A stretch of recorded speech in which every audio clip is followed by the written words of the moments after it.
오늘 본문에 나오는 사건은 아주 독특한 사건입니다. 예수님의 이 땅의 사역 가운데 예루살렘의 성에 이제 입성하시는 아주 귀한 사건이 일어나는 것을 말씀해 주고 있습니다. 이 말씀을 시작하면서 오늘 12절에 그 이튿날 이렇게 시작을 합니다. 그 이튿날, 특정한 날을 지금 이야기하고 그로부터 이튿날이다 그랬으니까 12장 1절에 처음 시작했던 6월절 엿새 전 마리아가 예수님의 머리에 향유를 부은 그 일이 있은 다음 날이 되는 것입니다. 그러니까 6월절 닷새 전이 됩니다. 이렇게 시간적 배경을 통해서 우리에게 주는 이 본문의 정보가 있습니다. 유대인의 큰 명절인 6월절이 무르익어가는 시간인 것을 말해주고 있습니다. 그래서 12절에 보면 그 이튿날에는 명절에 온 큰 무리가 예수께서 예루살렘으로 오신다는 것을 들었다라고 말씀해 주고 있습니다. 독특한 한 날이 나오죠. 6월절입니다. 6월절은 굉장히 의미가 있는 날인데 당시 팔레스타인은 로마의 통치 가운데 있었기 때문에 더욱이 유대인들은 6월절이 특별했습니다. 6월절이 어떤 날입니까? 6월절은 이스라엘 백성들이 애굽에 종살이 할 때에 하나님께서 구원을 베푸셔서 그들을 구원하여 주신, 이끌어내신 애굽의 통치 아래에서 하나님이 구원하여 주신 것을 기억하는 절기입니다. 그래서 이 6월절에는 유대인들이 어떠한 마음을 갖게 되냐면 그 명절에서 기억하는 바대로 하나님께서 우리를 구원하여 주신다라는 그런 희망을 많이 갖게 되는 그러한 명절입니다. 그런데 지금 이스라엘 백성들은 어떤 처지에 지금 있습니까? 로마의 압제 아래에 있죠. 그러니까 그 어느 때보다 우리를 구원하여 주십시오라는 그러한 6월절의 의미가 굉장히 크게 부각되는 시기입니다. 우리 한국에도 그런 독립기념일이 있습니다. 3일 만세 운동을 했던 3일 독립이 있고 8월 15일 광복절이 있죠. 일제의 압제 시대에 있었던 그런 날을 기념하는 것입니다. 그때가 되면 우리가 어떤 생각을 합니까? 순국선열에 대한 묵념도 하고 우리 이 땅의 자유를 위해서 이렇게 애써주셨던 나라를 사랑하고 우리가 이 나라가 건재하는 것이 얼마나 중요한가 하는 것을 우리가 생각하지 않습니까? 6월절, 이스라엘 백성들에게 이 6월절은 그것보다 훨씬 더 강한 의미입니다. 왜냐하면 아주 오랫동안 애굽의 종살이를 했었거든요. 430년 정도가 됩니다. 그러니까 이스라엘 민족들이 완전히 430년이 말이 430년이죠. 보통 역사 속에서 한 나라가 500년 정도라고 가면 많이 간다고 봅니다. 우리나라 이제 삼국의 역사에도 보면 500년 도읍지를 필마로 돌아다니 이런 시조도 있지 않습니까? 500년 정도 되면 굉장히, 그런데 그렇게 긴 기간인데 이스라엘 백성 430년 동안이나 애굽에 종살이를 했었거든요. 사실 우리 한국이, 대한민국이 일제의 압제 속에 있던 기간은 그렇게 많지는 않습니다. 짧은 시간입니다. 그렇죠? 그러니까 이러한 오랫동안에 있었던 압제 속에서 해방을 받은, 구원을 받은 이스라엘 백성들에게 6월절은 아주 중요한 명절입니다. 그런데 이 기간이 로마 당국자들이나 정치하는 예루살렘의 종교 지도자들이나 정치 지도자들에게는 아주 긴장되는 시간이죠. 왜 그러냐면 지금 로마의 군사력을 힘입어서 지금 팔레스타인을 다스리고 있는데 독립에 대한 열망이 강해지면 반발하고 이러한 일들이 많이 일어날 것이 염려가 되기 때문입니다. 자신들의 지배에 위협이 일어날 수 있는 상황이 되는 것이죠. 그런데 이번 6월절은 더 긴장이 되어집니다. 왜 그러냐면 예수라는 인물 때문에 그렇습니다. 지금 이 유대 땅에 그동안 갈릴리와 예루살렘과 많은 이 유대 지역에 다니면서 예수라는 분이 그 행한 기적들 그리고 그 가르침으로 많은 사람들이 어떤 생각을 하고 있냐면 저분이 메시아인가 봐. 저분이 우리가 그동안에 하나님께서 예언하여 주시고 우리 민족을 구원하실 메시아신가 봐 라는 생각을 지금 사람들이 많이 하고 있었던 시대였습니다. 거기다가 얼마 전에 바로 예루살렘에서 큰 일이 하나 일어났었죠. 나면서부터 맹인된 사람 눈을 그 예수님이란 분이 고쳐주시는 일이 일어났거든요. 거기다가 불과 얼마 전에는 베다니에서 죽은 나사로를 예수님이 살리셨습니다. 그러니까 최근에 지금 예수님께서 예루살렘에 입성하시는 요 시기에는 지금 사람들의 마음이 어떤 상태냐면 이제 드디어 우리가 메시아라고 생각하는 예수라는 분이 이제 정치적으로 모든 구원을 이루시는 그 일을 지금 이제 우리를 해방시키시고 로마의 압제에서 우리를 해방시키시고 이 민족을 구원하는 그야말로 놀라운 일이 해방되는 일이 일어날 것이라는 이 기대가 아주 최고조로 지금 올라가 있는 상태입니다. 이런 상태에서 명절을 지키러 예루살렘에 온 많은 무리로부터 오늘 이 내용들이 전개가 되어집니다. 이 사람들은 대부분 큰 무리가 지금 모여 있다고 이렇게 하는데 예루살렘 밖이나 유대나 갈릴리 지역 사람들이고 예수님의 기적과 가르침을 많이 보고 들은 자들입니다. 그러니까 이 큰 무리의 사람들이 예수님이 예루살렘에 입성하신다는 소식을 듣고 그를 환영하라고 지금 나온 것입니다. 예수님이 드디어 예루살렘에 오신대. 이 소문이 사람들에게 쫙 퍼지니까 사람들이 다 몰려 나옵니다. 그런데 그 예수님을 환영하는 인파의 특징을 오늘 몇 가지를 보여주고 있습니다. 그 중에 하나가 뭐냐면 종려나무 가지를 손에 들고 흔드는 것입니다. 종려나무 가지는 굉장히 가지가 큽니다. 몇 미터 정도 되는 것도 있고 아마 많이들 보셨을 겁니다. 요새는 그 인터넷에 보면 종려나무 가지 치면 잘 나오더라고요. 이렇게 나무가 삐쭉삐쭉 이렇게 쫙 이렇게 양쪽으로 이렇게 되는 큰 가지들 있지 않습니까? 이 종려나무 가지를 사람들이 손에 들고 예수님을 지금 환영하는 것입니다. 그런데 이 종려나무 가지를 이 사람들이 지금 왜 들고 나왔는가 하는 문제예요. 원래 종려나무 가지를 흔드는 것은 유월절에 있는 그러한 행사는 아닙니다. 보통 이스라엘 백성들에게 수전절이라고 하는 독립기념일이 있습니다. 이 수전절은 주전 2세기 BC 167년 정도에 있었던 일인데 당시 유대 땅을 시리아가 점령을 하고 있었습니다.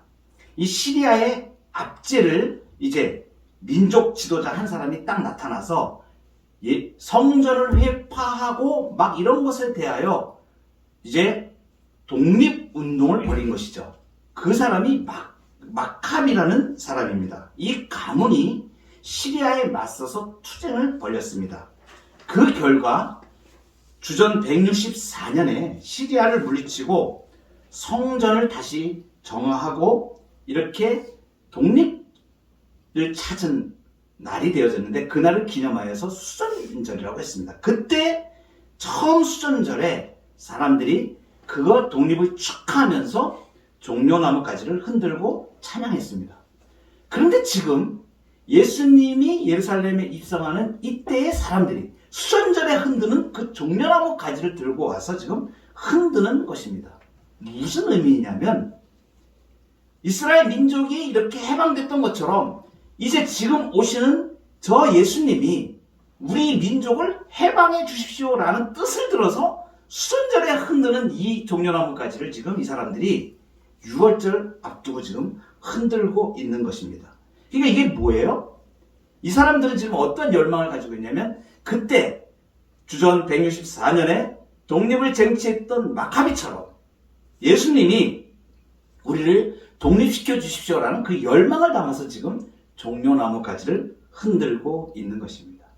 그러면서 이 사람들이 외치는 함성이 이것입니다. 호산나 찬송하리로다 주의 이름으로 오시는 이여 이스라엘의 왕이여 이렇게 외칩니다. 호산나 이 원래 히브리어 이 뜻은 호시아나 이런 것입니다. 호시아나 이것은 시편 118편에 나오는 그 구절인데 어떤 뜻이냐면 여호와여 이제 구원하소서. 원래 이 시편에 있는 이 뜻은 시편 118편 25절에서부터 27절까지 이렇게 이어지는데 그 27절에 보면 어떤 내용이 들어있냐면 제단 뿔에 줄로 희생을 맨다는 표현이 나옵니다. 그러니까 이 호시아나 이 발음 호산나 이렇게 이제 발음하게 되는데 원래는 호시아나 이런 히브리어 발음입니다. 그런데 이것이 이제 구원하소서 이것은 지금 원래 시편에 있는 뜻은 죄로부터 구원해 주시는 것을 말합니다. 도피성이 되시는 예수님을 비유적으로 이렇게 설명한 그러한 시편 구절인데 지금 이 사람들이 그것을 외치는 것입니다. 호시아나 호시아나 이제 구원하소서 이제 구원하소서. 그런데 이 사람들의 구원의 방향은 어떤 방향이냐면 로마의 압제와 그리고 지금 이 땅을 살아가는 질병과 그리고 이 아픔으로부터 구원해 주십시오라는 이러한 뜻으로 이 사람들이 지금 외치고 있는 것입니다. 거기다가 이스라엘의 왕이요 이렇게 외치는 이 외침의 의미도 그렇습니다. 예수님을 마카비 투쟁의 결과처럼 로마의 압제에서 벗어나는 민족 해방, 또 다른 유월절 해방을 원하면서 왕으로 부르고 있는 것입니다. 사도 요한이 지금 이 내용을 이렇게 기록하면서 자세하게 설명해 주는데 이유가 있습니다. 무엇이냐면 예수님이 지금 예루살렘에 입성하시는 의미가 무엇인가를 지금 말하고 싶은 것이에요. 근데 유대에 있는 이 많은 백성들은 지금 무엇을 보고 있냐면 민족 해방, 자신들의 압제의 해방, 자신들의 문제를 해결해 줄 그 예수님으로 지금 보고 있다는 그 내용을 지금 말씀해 주고 있는 것입니다. 그래서 18절에 보면 이렇게 지금 설명을 해주고 있죠. 이에 무리가 예수를 맞음은 이 표적 행하심을 들었습니다. 뭡니까? 얼마 전에 지금 나사로를 무덤에서 불러내어 죽은 자 가운데서 살리신 이 표적을 들었다는 것입니다. 그래서 그 표적을 보고 능력을 행하는 예수님이 우리를 해방시키실 것이라는 그 기대를 가지고 지금 예수님을 환영하고 있다는 것을 말해주고 있는 것입니다. 한마디로 말하면 지금 이 무리들은 기적을 일으키시는 예수님의 능력이 자기들의 삶에 지금 유익이 될 거라고 생각하고 있기 때문에 예수님을 환영하고 있는 것입니다.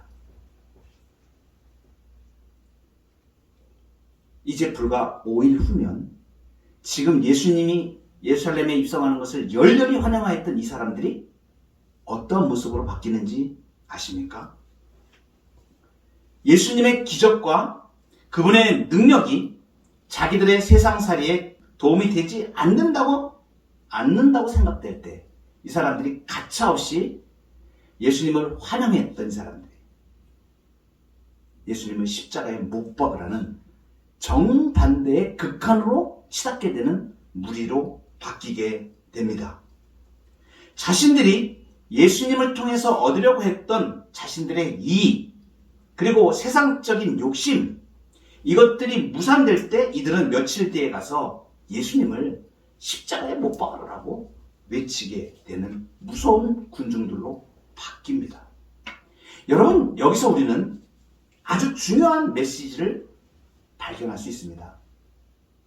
오늘날에도 이렇게 예수님을 생각하는 사람들이 교회 안팎에 많이 있다는 사실입니다.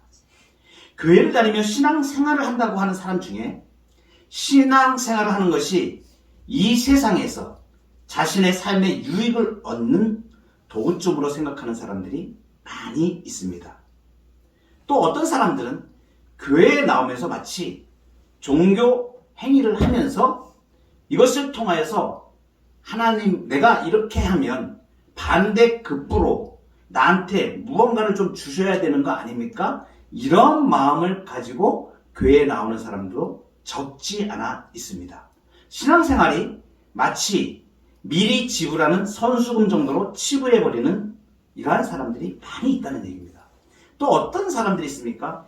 안타까운 현상입니다. 오늘날 교회들이 죄와 사망의 권세를 누리신 그 예수 그리스도의 본질적인 십자가의 의미를 상실하고 교회에 오면 축복을 받는 것처럼, 그래서 뭔가 내가 지금 어려운 일이 있는데 내가 교회에 나가면 이 어려운 일이 해결될 거야 라는 그러한 마음이 들게 한다든가, 또는 어떤 아픔이 있고 정말 어떤 기적적인 역사가 필요한 일이 있는데 이것을 교회에 가져가면 이것을 하나님께서 해결해 주실 수 있지 않을까라는 이러한 마음으로 신앙생활을 하는 사람들이 적잖이 있는 것입니다. 지금 예루살렘 성에 예수님이 지금 입성하실 때 보인 이 많은 군중들의 마음이 바로 이것을 말해주는 것입니다. 그러니까 자기의 유익을 따라서, 자기의 욕심을 따라서 내가 그 예수님을 환영하는 것입니다. 이러한 것이 우리의 신앙 속에 너무나 많이 있고 오늘날 우리의 교회들 가운데도 너무나 만연되어져 있습니다. 그래서 우리 교회는 능력이 있으니까 우리 교회에 나오면 병이 치료되어지고 어떠한 좋은 일들이 일어나고 축복된 일들이 일어납니다라는 이러한 형태로 믿음을 이끌어가는 것은 예수님을 대단히 오해한 믿음인 것입니다. 우리가 헌신을 하고 헌금을 하고 구제를 하고 선교를 하고 예배를 하는 것은 하나님께 우리가 무언가를 얻어내기 위해서 하는 행위가 아닙니다. 아멘. 우리가 정말로 이렇게 하나님을 예배하고 예수님을 믿음으로 따라가는 것은 무엇 때문이냐면 우리 힘으로는 아무도 해결할 수 없는 죄와 사망에서 우리를 구원하여 주신 하나님의 구원의 은혜를 감격하여 아멘. 신앙생활을 하는 것입니다. 그래서 십자가에 기초하지 않은 신앙, 우리 중심에 십자가의 은혜가 없는 신앙은 내가 원하는 것이 되어지지 않을 때는 가차없이 떠나서 버릴 수 있는, 바뀌어 버릴 수 있는 아주 연약한 위험한 신앙인 것입니다.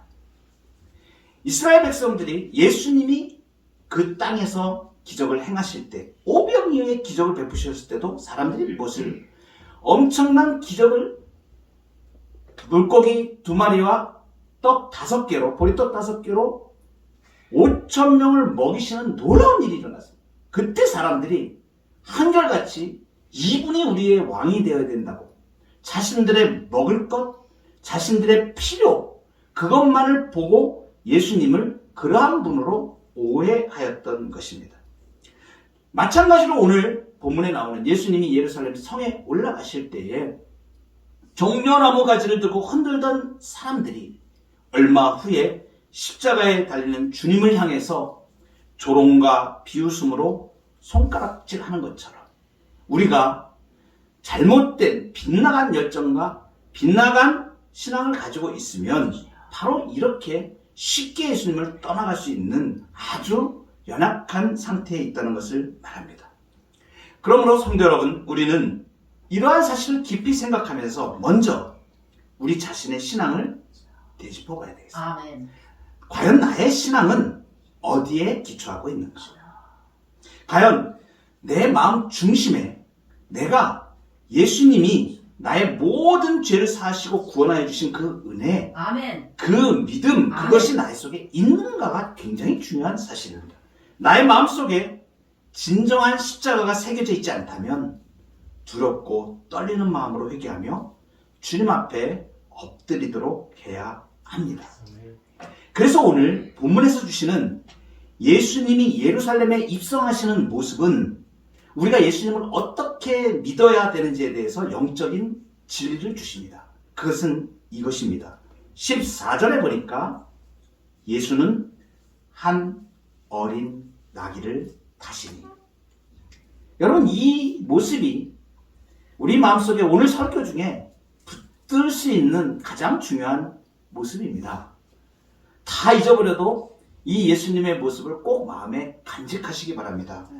예수는 한 어린 나귀를 타시니. 사람들의 환영 속에 예수님이 지금 한 어린 나귀를 타고 예루살렘으로 지금 들어오십니다.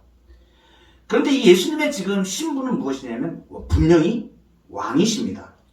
당신의 나라인 이스라엘 예루살렘에 입성하시는 것입니다. 그런데 이 모습이 우리가 생각할 수 있는 모습하고는 완전히 좀 다릅니다. 아멘. 어린 나귀. 즉 말하면 새끼 나귀입니다. 예수님이 지금 새끼 나귀를 타고 예루살렘에 지금 입성하시는 거예요. 여러분 한번 생각을 해보세요. 새끼 나귀가 높이가 그렇게 높지가 않을 것입니다. 그 새끼 나귀에 건장한 남성이 만약에 탔을 때 보면 발이 거의 땅에 닿든가 아니면 발을 이렇게 딱 들어 올려야 되는, 앞으로 들든지 이렇게 되어야만 갈 수 있는 그러한 상태가 됩니다. 그러니까 사실 말이 나귀를 탄 것이지 실제로는 뭐 자기 발로 이렇게 디디면서 가든가 두 발을 이렇게 번쩍 들고 있어야만 되는 상황인 것이에요. 이 모습이 왕의 모습이다? 여러분 상상이 좀 되십니까? 왕의 모습은 어떤 모습이 되어야 보통 우리가 생각하는 왕이라고 우리 생각합니까?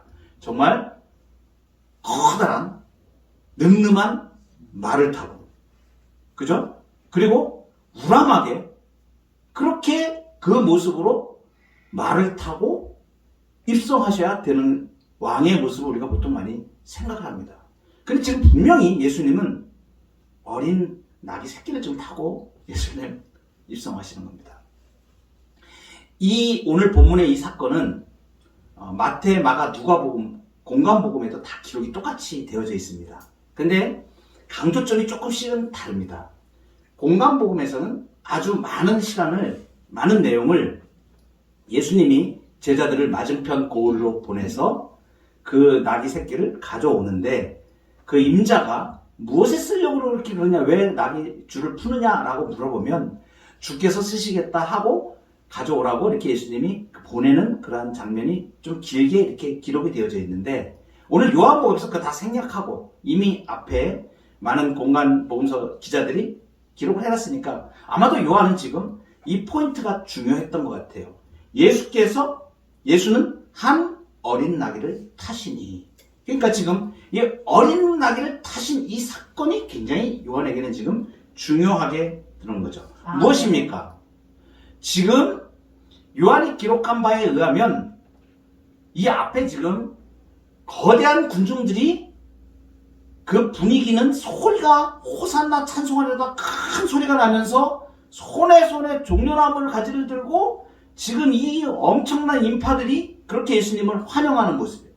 그 환영하는 모습과 완전히 대조적으로 정말 초라하게 왕이시라는 분이 상상도 안 되는 어린 나귀 새끼를 타고 지금 가시는 모습을 아주 극한의 대조를 보이고 있습니다. 예수님은 승리자를 상징하는 말을 타고 늠름하게 멋지게 위험차게 입성하지 않았습니다. 보통 정치 운동하는 사람들은 어떻습니까? 선동을 하죠.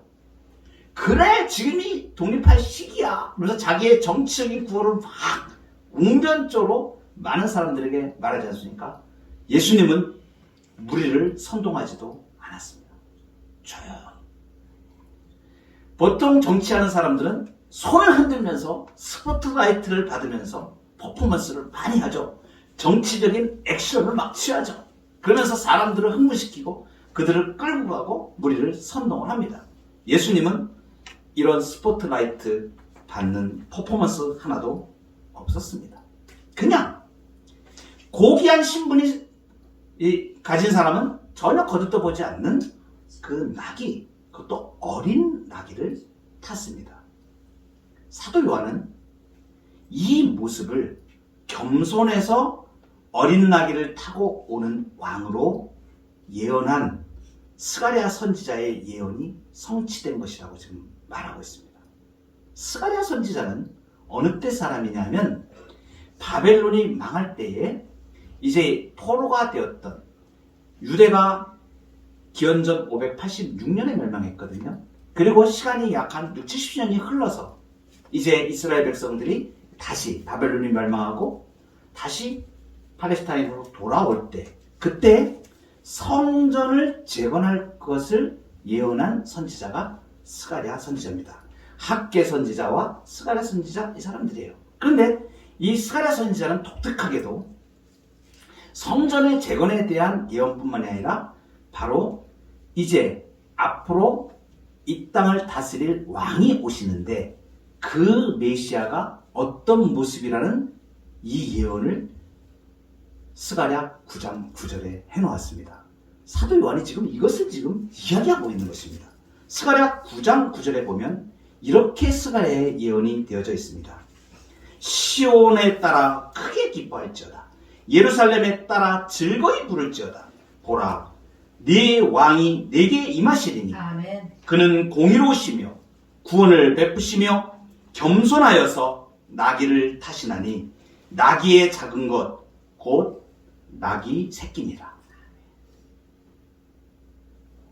500년, 약 500년 전에, 520년 전에, 550년 전에 스가랴라는 이 예언자가 지금 예수님 오실 것을 예언해 놓았었는데 지금 예수님이 그 모습 그대로 예루살렘의 성에 지금 입성하고 계신다라는 것을 사도 요한이 지금 밝혀주고 있는 것이에요.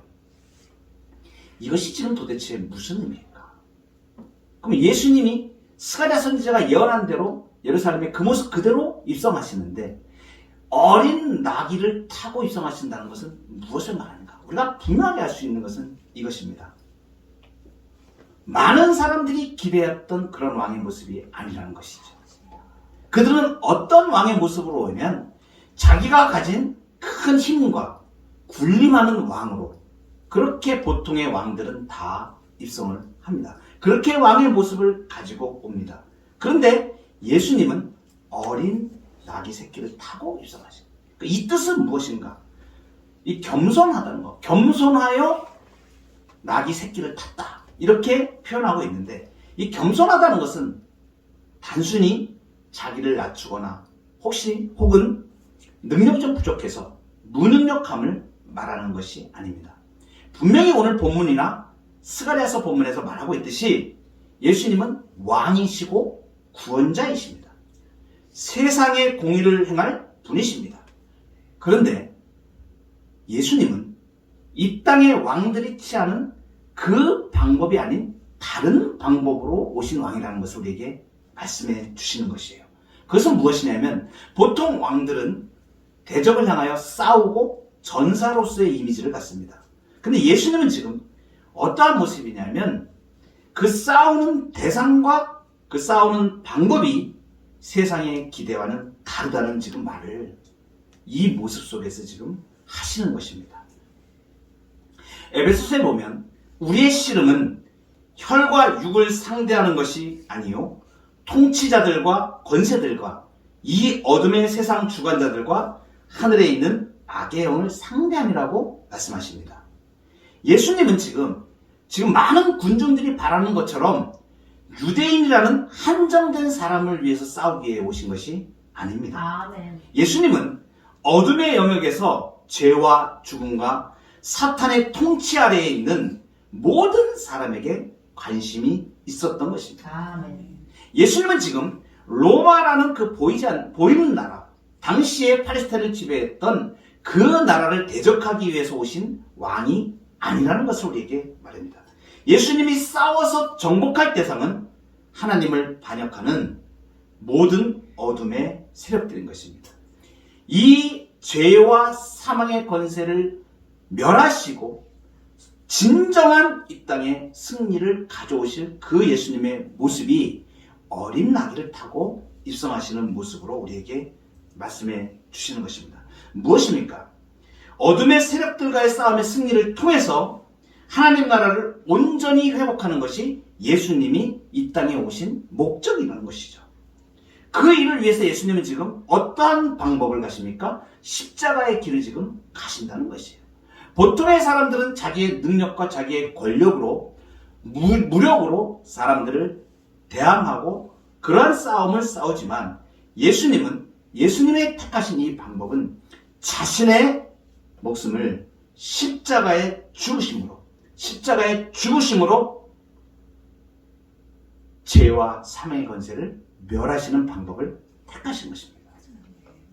여러분 놀랍게도 오늘 예수님이 예루살렘 입성하시는 이 국면에서 예수님이 잠시 후에 이 어린 나귀를 타고 입성하시는 그 뜻을 예수님이 직접 밝히십니다.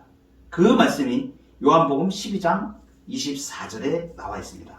내가 진실로 진실로 너희에게 이르노니 한 알의 밀이 땅에 떨어져 죽지 아니하면 한 알 그대로 있고 죽으면 많은 열매를 맺느니라. 이것이 예수님의 방법입니다.